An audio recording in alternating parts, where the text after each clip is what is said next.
बिस्मिल्लाहिर्रहमानिर्रहीम। मेरा नाम उज़ैर साकिब है और आज हम असिस्टेंट डायरेक्टर इंडस्ट्रीज़ का पेपर डिस्कस करने जा रहे हैं जो कि 13/10/2024 को पीपीएससी ने लिया है।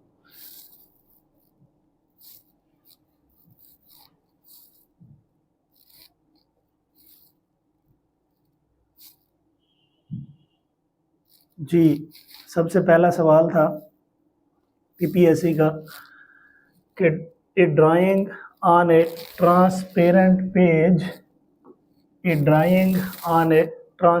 Page is called as. ठीक है, उसका जो करेक्ट आंसर था वो ट्रांसपेरेंसी नोट था। जो ड्राइंग होती है वो 4 टाइप की होती है। ठीक है, एक को कहते हैं नेगेटिव नोट, एक को कहते हैं ब्लू नोट, एक को कहते हैं रेड नोट और एक को कहते हैं ट्रांसपेरेंसी नोट। जो उन्होंने पूछा है कि a drawing on transparent page. ठीक है, तो ट्रांसपेरेंट पेज के ऊपर जो भी ड्राइंग होती है उसको हम ट्रांसपेरेंसी नोट ड्राइंग कहते हैं। तो इसका ऑप्शन एग्जैक्ट ये था। नेक्स्ट आपके पास है ए बर्न्ड चाइल्ड इज। ठीक है, a burned child is. In this sentence burned is. ठीक है, इस सेंटेंस में उन्होंने पूछा है कि एज जो बर्न्ट है वो क्या है, तो ये एज एन एडजेक्टिव है।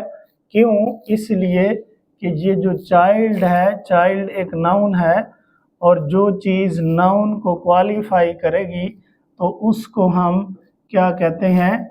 एडजेक्टिव कहते हैं। इसलिए इसका जो एग्जैक्ट आंसर है वो एडजेक्टिव आएगा। नेक्स्ट हमारे पास है फीफा वॉज इस्टेब्लिश्ड इन। ठीक है, फीफा का उन्होंने पूछ लिया है कि कब इस्टेब्लिश्ड हुआ। उसका जो एग्जैक्ट आंसर था वो 21 मई 1904 है जी। 1904 में ये इस्टेब्लिश्ड हुई और ये कहाँ पर हुई? फ्रांस में हुई। और इससे रिलेटेड जो उसने सवाल आपसे पूछना है, उसने ये पूछना है कि फीफा जो वर्ल्ड कप है, फीफा वर्ल्ड कप 2022 का जो है वो कहाँ पर हुआ है। ठीक है, 2022 का वो कतर में हुआ है 2022 में। और उसके जो विनर थे वो अर्जेंटीना था विनर, और उसका जो रनर अप था वो फ्रांस था। ठीक है, और इसी से रिलेटेड कमीशन आपसे पूछ सकता है कि नेक्स्ट जो फीफा वर्ल्ड कप है, नेक्स्ट फीफा वर्ल्ड कप वो कहाँ पे होना जा रहा है? वो 2026 में नेक्स्ट फीफा वर्ल्ड कप है वो यूनाइटेड स्टेट, उसके अलावा कनाडा और मेक्सिको में। ठीक है, तो ये 2026 का नेक्स्ट फीफा वर्ल्ड कप होने जा रहा है यूनाइटेड स्टेट, कनाडा और मेक्सिको के अंदर। नेक्स्ट आपके पास जो क्वेश्चन है वह अफगानिस्तान अपोज्ड पाकिस्तान। अफगानिस्तान ने पाकिस्तान को अपोज्ड क्यों किया था? Because due to Durand line issue. ठीक है, Durand line issue that was drawn in 1893 between British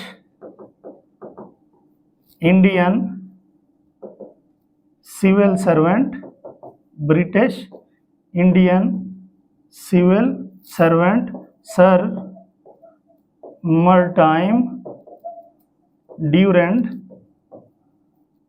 between Afghanistan के अमीर थे, एक अफ़गानिस्तान के अमीर थे अब्दुल रहमान साहब, उनके दरमियान हुई थी ये।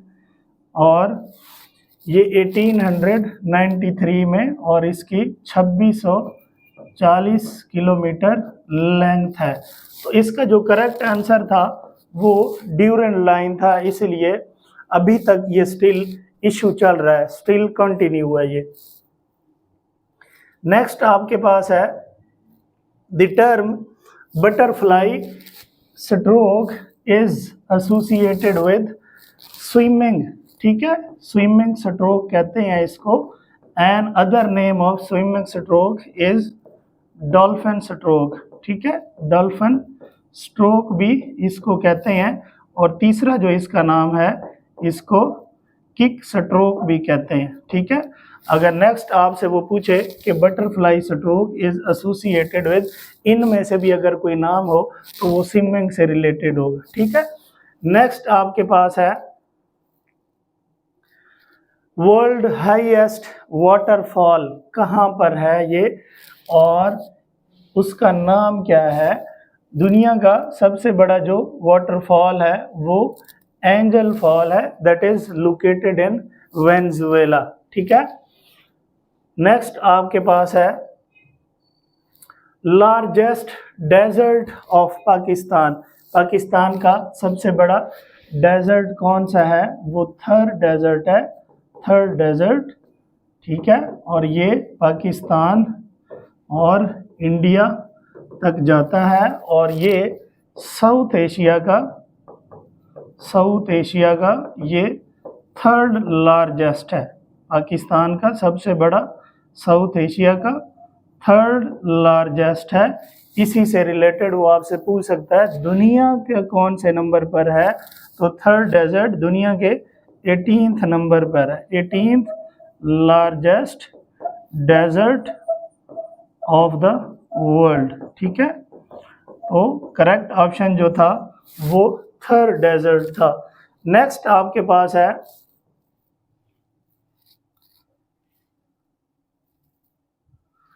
Atmospheric pressure is measured by, ठीक है, ये इंस्ट्रूमेंट है बैरोमीटर, इसका आंसर था ये।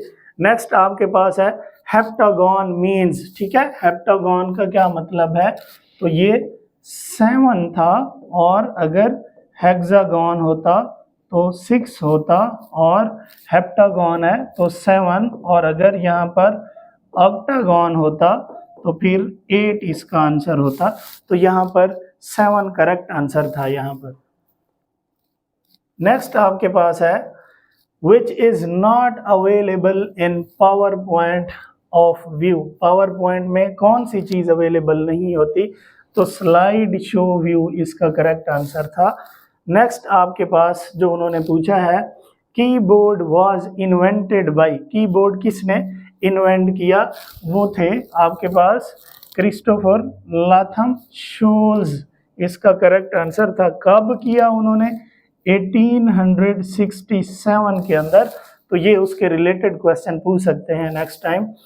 अगला सवाल आपके पास माउस वाज इन्वेंटेड बाय, ठीक है, माउस को किसने इजाद किया, तो ये सवाल उन्होंने पूछा हुआ था डॉगलस एंजलबर्ट इन 1963 में।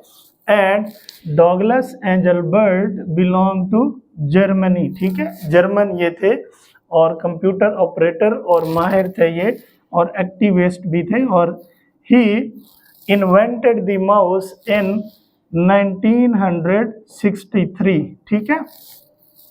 नेक्स्ट आपके पास जो सवाल उन्होंने पूछा है वो है antonym of anomalous, antonym of anomalous, anomalous का मतलब होता है एबनॉर्मल, ठीक है, एबनॉर्मल यानी इर्रेगुलर, ठीक है, ये सिनोनाइम है उसका। उसने यहाँ पर आपसे एंटोनाइम पूछा हुआ है, तो उसका मतलब था यूजुअल, यानी हम इसको नॉर्मल भी कह सकते हैं, हम इसको रेगुलर भी कह सकते हैं। तो पेपर में जो था एग्जैक्ट आंसर वो यूजुअल लाना था, ठीक है। नेक्स्ट सवाल आपके पास है क्यूबन पार्लियामेंट नेम, क्यूबा की पार्लियामेंट के बारे में उन्होंने पूछा हुआ है, तो उसकी पार्लियामेंट का जो नेम है वो national assembly of people's power है, ठीक है, national assembly of people powers. Next आपके पास है which ocean is saline in nature, कौन से ओशन की जो नेचर है वो सेलाइन इन नेचर है, वो अटलांटिक ओशन है, ठीक है। यहाँ सेलाइन की जो मिकदार है सबसे ज़्यादा होती है, that is why it is called as Atlantic Ocean. नेक्स्ट आपके पास जो उन्होंने पूछा है which is used for reference word in MS Excel, ठीक है। तो मुख्तलिफ उन्होंने पूछे हुए थे, वी लुकअप, ठीक है, आर लुकअप और क्यू लुकअप। उसका जो एग्जैक्ट आंसर था वो वी लुकअप है उसका। नेक्स्ट आपके पास है जी a treaty to regulate treaties is Vienna convention of law of treaties that was signed in 1963 between the state to regulate the laws and economic issues, ठीक है, laws के related, economy के related and welfare of the people के related इन्होंने ये treaty की थी और that was drawn in 1963। Next आपके पास जो क्वेश्चन है which river were given to India under Indus water treaty, ठीक है। इंडस वाटर ट्रीटी के तहत इंडिया को जो रिवर मिले वो 3 थे, रावी, सतलज एंड बियास। पाकिस्तान को जो मिले वो थे इंडस, जेहलम एंड चनाब, ठीक है, इंडस, झेलम एंड चनाब। तो इसका फार्मूला आप बना लें ICJ, ठीक है। ICJ से I से इंडस, ठीक है, C से चनाब और J से झेलम। तो ये इंडस वाटर जो ट्रीटी है दैट वाज साइंड इन 19 सितंबर 1960, ठीक है। और इसको जो करवाने वाले थे वो वर्ल्ड बैंक था, that was drawn between India and Pakistan, जिसके तहत 3 दरियाओं का पानी इंडिया के पास होगा, रावी, सतलज एंड बियास, और 3 का Indus, Jhelum and Chenab, and India violated this treaty many times. Next आपके पास है security dilemma means, security dilemma का मतलब क्या होता है, that was increase in security of a state to fear of the other state, दूसरी स्टेट के फेयर से अपनी जो सिक्योरिटी है उस स्टेट की उसको बढ़ा देना, that is called as security dilemma. Next आपके पास है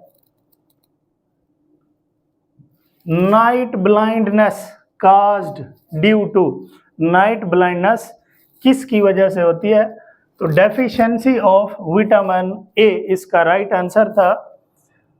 largest ecosystem in the world are, तो जो दुनिया का सबसे ज़्यादा इकोसिस्टम जहाँ पाया जाता है, जहाँ मैरीन एनिमल्स होते हैं, मैरीन एनिमल्स, ठीक है, मैरीन मैमल्स, ठीक है, इनमें फिशेस होती हैं और बर्ड्स, और इनका जो रिलेशनशिप होता है between the environment and man, तो इसको हम क्या कहते हैं, ओशन, ठीक है। और यही इकोसिस्टम है, अगर ये बैलेंस रहे तो ही ठीक है, अदरवाइज इसकी जो ओशन की हेल्थ है वो ड्यू टू ह्यूमन एक्टिविटीज़ की वजह से वो ख़राब हो रही है। इस वजह से largest ecosystem of the in the world, ये ओशन इसका करेक्ट आंसर था। नेक्स्ट आपके पास है वेल्डिंग गैसेस आर, ठीक है, कौन सी गैसेस यूज होती हैं वेल्डिंग के दौरान, वो है ऑक्सीजन एंड एसिटाइलिन, ठीक है।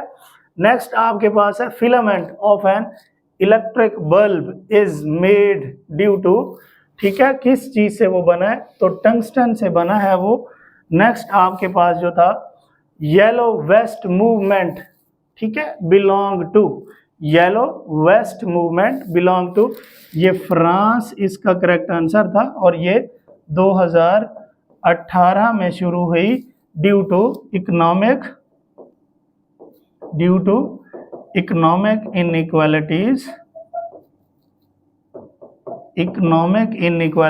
थी फ्रांस के अंदर, और जो फ्यूल प्राइसेस थी वो हाई हो चुकी थी, ठीक है। तो वहाँ के लोगों ने एक मूवमेंट स्टार्ट की against the government, that movement is called as yellow vest movement, that was started in France in 2018।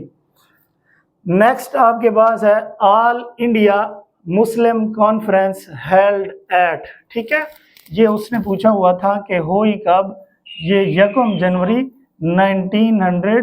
1929 को हुई, ठीक है, और दिल्ली के अंदर हुई। नेक्स्ट आपसे वो पूछ सकता है कहाँ पे हुई, तो दिल्ली के अंदर।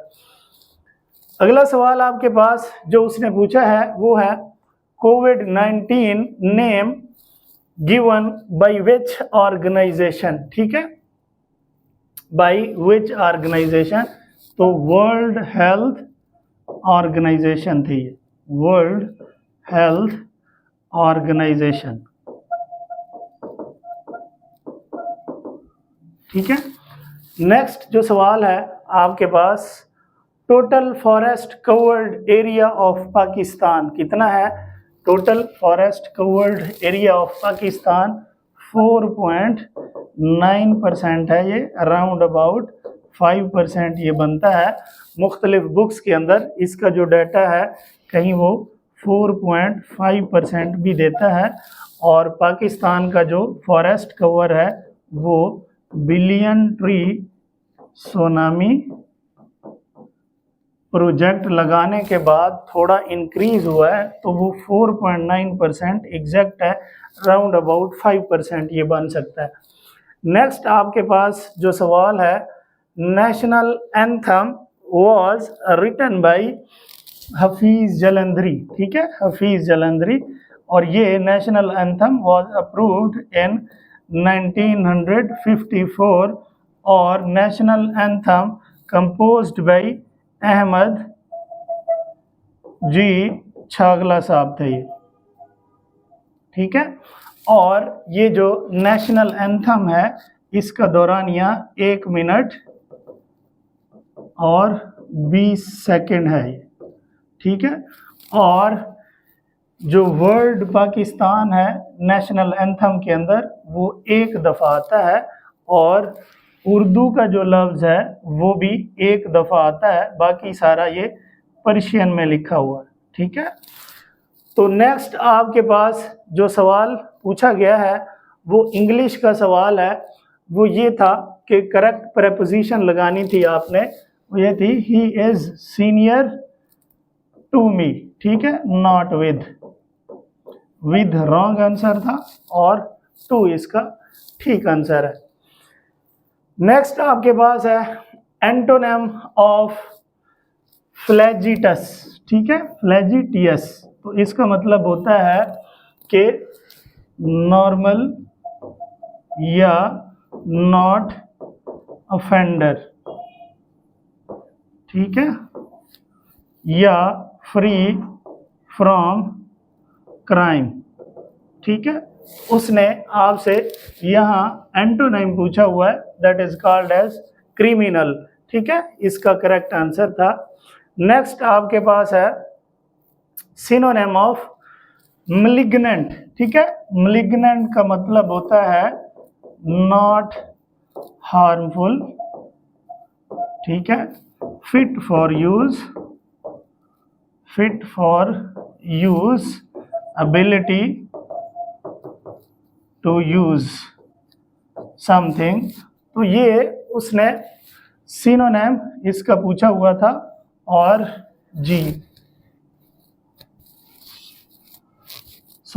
मलिग्नेंट का मतलब होता है हार्मफुल, ठीक है, हार्मफुल, नुकसानदेह कोई चीज, और इसका एंटोनिम जो था वो था नॉट हार्मफुल, ठीक है। नेक्स्ट आपके पास है जो ए स्टिच